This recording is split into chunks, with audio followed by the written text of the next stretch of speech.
You're about to witness one of Hollywood's most brutal ego destructions ever captured on film. When arrogance meets authentic mastery, the results are always devastating. But this confrontation between two legends created a moment so shocking that crew members still whisper about it 50 years later.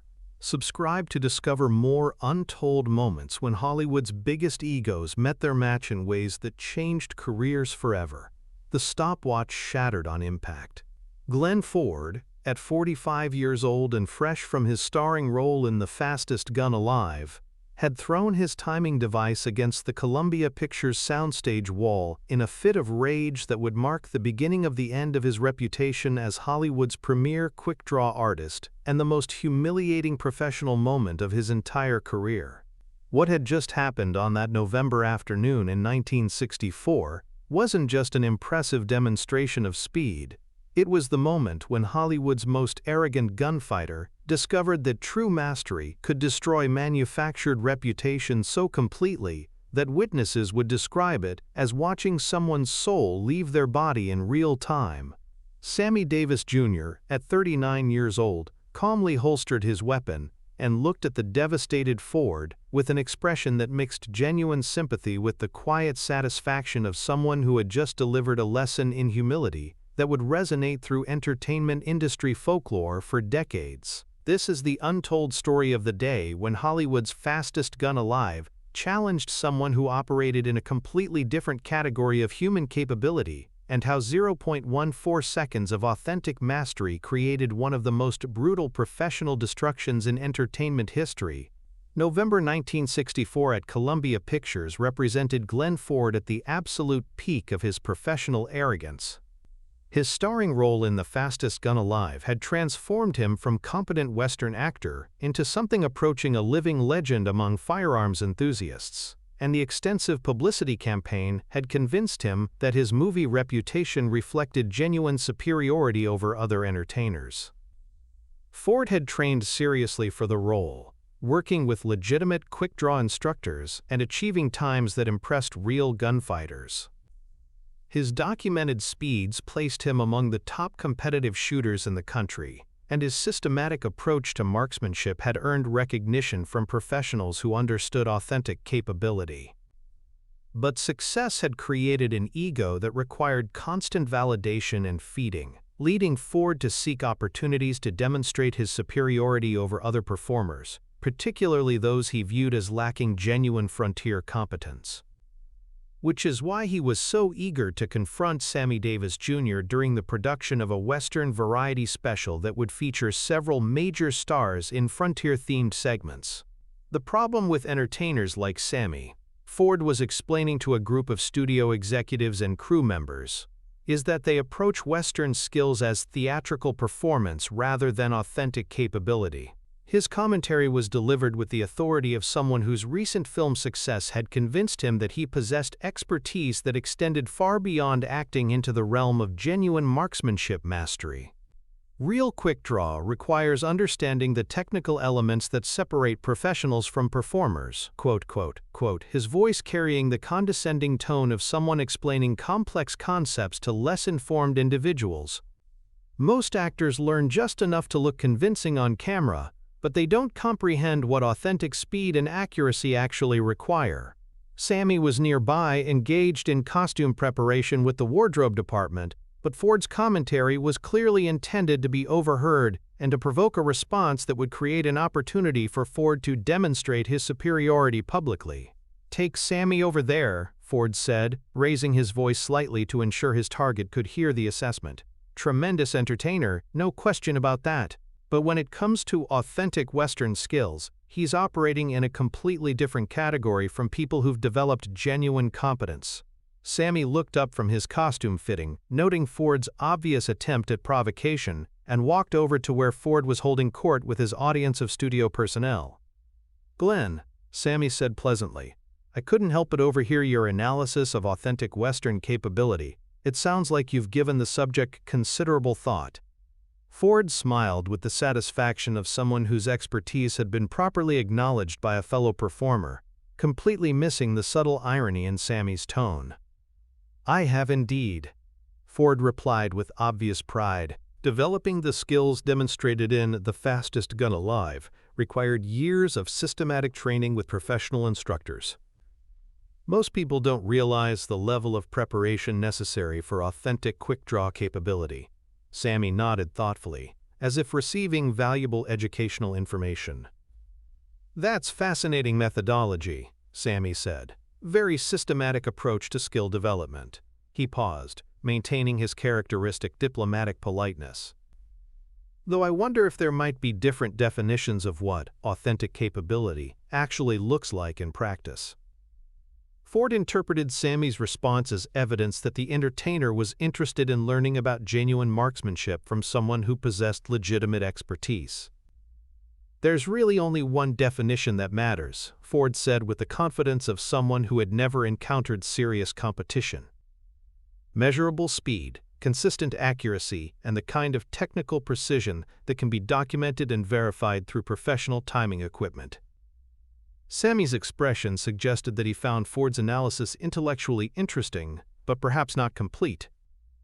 So you're saying that authentic Western skill should be judged through measurable performance under controlled conditions? Sammy asked. Exactly, Ford confirmed. That's what separates real capability from theatrical approximation.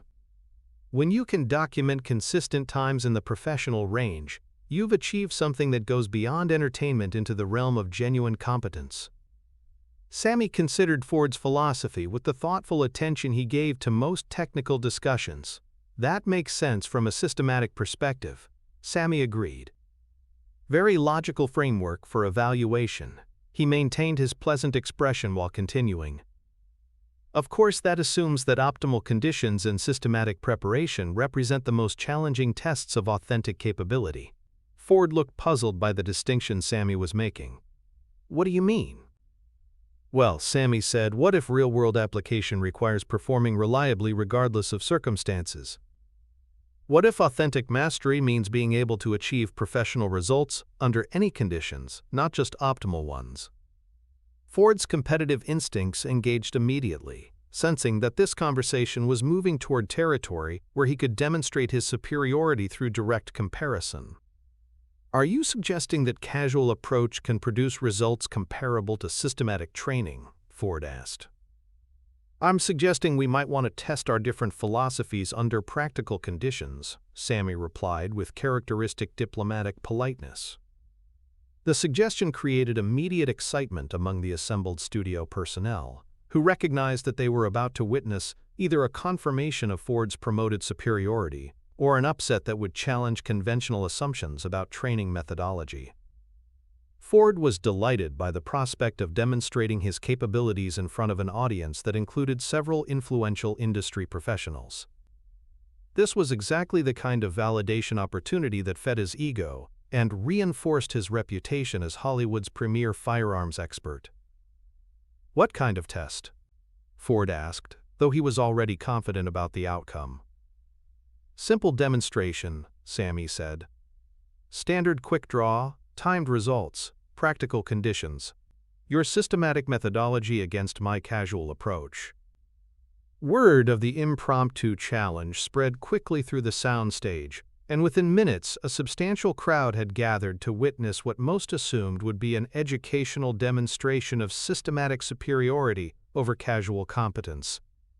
Ford prepared for the demonstration with ritualistic precision, checking his specialized equipment, adjusting his biomechanically optimized stance, and explaining his technique to the assembled observers with the authority of someone conducting a masterclass in professional methodology. Authentic quick draw requires eliminating all unnecessary variables, Ford lectured as he prepared. Equipment configuration, body mechanics, mental preparation, every element must be systematically optimized for maximum performance. Sammy watched Ford's preparation with polite interest, but made no move to adjust his own casual setup or modify his standard equipment. He remained in his relaxed stance, looking like someone attending a technical demonstration rather than preparing to participate in serious competition. Aren't you going to prepare? Ford asked, noting Sammy's apparent lack of systematic methodology. "I think I'm ready," Sammy replied, adjusting his tie with the same casual attention he might give to any minor detail of personal appearance. Ford looked at Sammy's unchanged equipment and relaxed demeanor with the expression of someone who was beginning to understand that this would be more educational than competitive. A Columbia Pictures assistant director volunteered to oversee the demonstration, setting up professional timing equipment and establishing rules that would ensure objective measurement of the competing methodologies. "Standard rules," the assistant director announced. "Draw on command, fastest to clear holster and aim wins. Electronic timing will provide scientific verification of results." "Ready?" the assistant director called. Ford took his scientifically calculated stance, every muscle positioned for maximum efficiency based on systematic biomechanical analysis. Sammy remained in his characteristic casual posture, showing no signs of systematic preparation or technical optimization. "Draw!" the assistant director commanded. What happened next created one of the most talked-about moments in Columbia Pictures history and became the definitive example of how authentic mastery could destroy professional reputation so completely that witnesses would describe it as watching someone's career end in real time. Ford's draw was technically perfect, systematically executed, and genuinely impressive.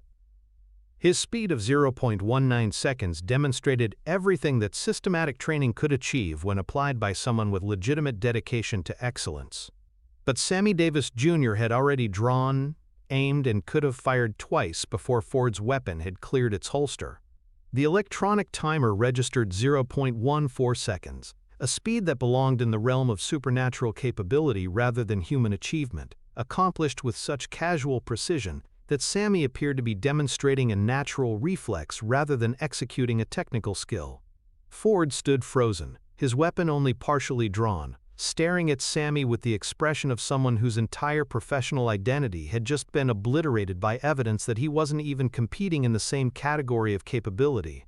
The assembled crowd remained silent, trying to process what they had witnessed. Several people checked their own watches, thinking the timing equipment had malfunctioned.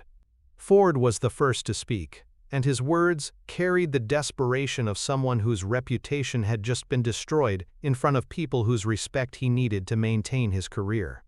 "That's impossible," Ford said, his voice rising toward hysteria. "The equipment must be wrong. Nobody can draw that fast." Sammy holstered his weapon with casual precision and looked at Ford with genuine sympathy for what the man was experiencing. "Different approach," Sammy said with characteristic understatement, but Ford's analytical mind was struggling to process the implications of what had happened. If Sammy could perform at this level, then everything Ford had believed about his own capabilities, everything that had been the foundation of his recent professional success, was based on false assumptions about what authentic mastery actually looked like. "Show me that again," Ford demanded, his professional curiosity warring with his personal devastation. The second demonstration was even more devastating, 0.13 seconds of precision that exceeded anything in Ford's experience or theoretical understanding of human capability. Ford attempted his own follow-up draw, concentrating completely on applying his systematic methodology with maximum technical precision. But even with perfect execution and optimal preparation, his best effort looked slow and clumsy compared to Sammy's effortless performance. "I don't understand," Ford said finally, his voice carrying the bewilderment of someone whose expertise had been revealed as amateur-level competence. "Everything I know about quick-draw methodology says that shouldn't be possible." Sammy's explanation revealed not just superior technique, but access to capabilities that existed outside Ford's entire framework for understanding speed and marksmanship. "Glenn, you've approached quick-draw like an engineer," Sammy said, his tone carrying genuine respect for Ford's systematic efforts. "You've analyzed every variable, optimized every element, and developed methods for achieving consistent results. That's impressive technical work." He gestured toward Ford's specialized equipment. "But I approached quick draw like a musician approaches improvisation, not by perfecting mechanical technique, but by developing such natural facility that technique becomes unconscious." Ford listened with the fascination of someone discovering that his area of expertise contained dimensions he had never previously imagined. When capability becomes natural enough, Sammy continued, systematic optimization actually becomes counterproductive. The skill operates best when it's allowed to function automatically, rather than when it's forced into technical constraints. The explanation was philosophically sophisticated but practically devastating for Ford, who was beginning to understand that his systematic approach represented not advancement, but limitation compared to what Sammy had achieved. "You're saying that my scientific methodology is actually inferior to your casual approach?" Ford asked, his voice carrying the horror of someone whose life's work had just been revealed as fundamentally flawed. "I'm saying that different approaches work for different people," Sammy replied diplomatically. "But some capabilities require moving beyond systematic methodology into more intuitive territory." Ford stood quietly for several minutes, trying to process the implications of what he had witnessed and learned. His reputation as Hollywood's fastest gun had been built on systematic superiority that had just been casually demolished by someone operating according to completely different principles. The conversation that followed revealed the depth of Ford's professional devastation and his struggle to understand how everything he had believed about expertise and capability could have been so completely wrong. "Sammy," Ford said finally, his voice carrying a humility that was completely uncharacteristic for someone who had spent months promoting his own superiority. "Yeah, Glenn? I owe you an apology," Ford said. "I've been going around claiming to be Hollywood's fastest gun, promoting myself as an expert, when I was really just intermediate level compared to what's actually possible." Sammy accepted the apology with characteristic grace. "You've accomplished something genuinely impressive, Glenn. Systematic training produces real results. It's just that there are different levels of development possible." But Ford's ego couldn't accommodate the revelation that his celebrated achievements represented beginner-level performance compared to authentic mastery. The psychological impact of being so completely outclassed in front of industry professionals created a crisis that would affect the rest of his career. Over the following months, Ford's behavior became increasingly erratic. He avoided Western roles, declined interviews about his quick-draw capabilities, and began drinking heavily to cope with the knowledge that his reputation had been based on false premises. Industry insiders noted that Ford's confidence had been permanently damaged by his encounter with Sammy. He never again promoted himself as a firearms expert, and his performances in subsequent Westerns lacked the authority and conviction that had characterized his earlier work. "Glenn Ford was never the same after that day," observed one veteran Western director. "It was like someone had shown him that everything he thought made him special was actually ordinary, and he never recovered from that realization." The incident became legendary among Hollywood professionals as an example of how authentic mastery could destroy manufactured reputations so completely that careers could be ended by a single demonstration of superior capability.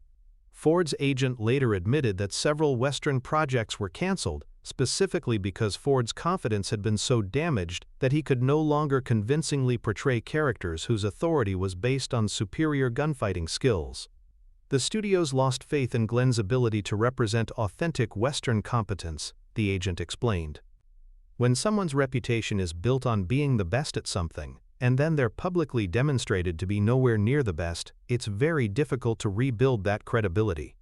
Sammy, for his part, never spoke publicly about the incident, recognizing that Ford's humiliation had been more complete than necessary for making his point about different approaches to capability development. Years later, when Ford was asked about the most difficult moment of his career, he would sometimes reference that afternoon at Columbia Pictures as the day he learned the difference between being good at something and being genuinely exceptional. "I thought I was a master," Ford reflected during a rare interview in the 1970s, "but Sammy showed me that I was really just a well-trained amateur." That's a hard lesson for anyone to learn, but especially hard when you learn it in front of people whose respect you need to keep working. The lesson of that day extended beyond entertainment industry competition or personal ego destruction. It was a reminder that authentic mastery often existed in forms that challenged conventional understanding of excellence, that systematic training could only take someone so far, and that true greatness sometimes appeared in ways that made professional competence look like amateur dabbling. Glenn Ford's career continued for many years after that encounter, But those who knew him well said he never recovered the confidence and authority that had made him a major star. The 0.14 seconds had destroyed more than just his reputation. They had shattered his sense of professional identity in ways that proved impossible to repair. And in Hollywood, where confidence was often more important than actual capability, the loss of authentic belief in one's own superiority could be a career-ending injury that no amount of talent or systematic training could heal. Sammy Davis Jr. had delivered one of the most devastating professional destructions in entertainment history, proving that when authentic mastery encountered manufactured expertise, the results weren't just decisive, they were permanently life-changing for everyone involved.